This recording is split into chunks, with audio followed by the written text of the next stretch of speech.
بسم اللہ الرحمن الرحیم،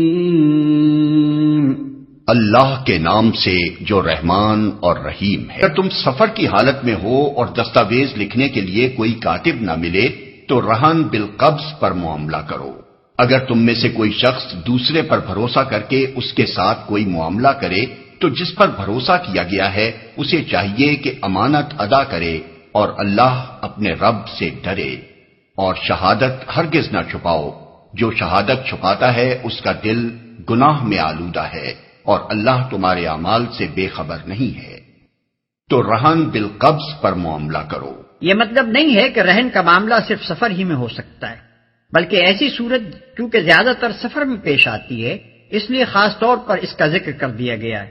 نیز معاملہ رہن کے لیے یہ شرط بھی نہیں ہے کہ جب دستاویز لکھنا ممکن نہ ہو صرف اسی صورت میں رہن کا معاملہ کیا جائے۔ اس کے علاوہ ایک صورت یہ بھی ہو سکتی ہے کہ جب محض دستاویز لکھنے پر کوئی قرض دینے کے لیے آمادہ نہ ہو تو قرض کا طالب اپنی کوئی چیز رہن رکھ کر روپیہ لے لے، لیکن قرآن مجید چونکہ اپنے پیرووں کو فیاضی کی تعلیم دینا چاہتا ہے اور یہ بات بلند اخلاق سے فروتر ہے کہ ایک شخص مال رکھتا ہو اور وہ ایک ضرورت مند آدمی کو اس کی کوئی چیز رہن رکھے بغیر قرض نہ دے، اس لیے قرآن نے قصداً اس دوسری صورت کا ذکر نہیں کیا۔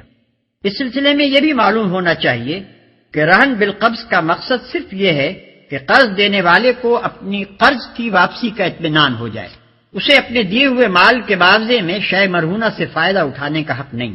اگر کوئی شخص رہن لیے ہوئے مکان میں خود رہتا ہے یا اس کا کرایہ کھاتا ہے تو دراصل سود کھاتا ہے۔ قرض پر براہ راست سود لینے اور رہن لی ہوئی چیز سے فائدہ اٹھانے میں اصولاً کوئی فرق نہیں ہے۔ البتہ اگر کوئی جانور رہن لیا گیا ہو تو اس کا دودھ استعمال کیا جا سکتا ہے اور اس سے سواری و باربرداری کی خدمت لی جا سکتی ہے، کیونکہ یہ دراصل اس چارے کا معاوضہ ہے جو مرتہن اس جانور کو کھلاتا ہے۔ اور شہادت ہرگز نہ چھپاؤ۔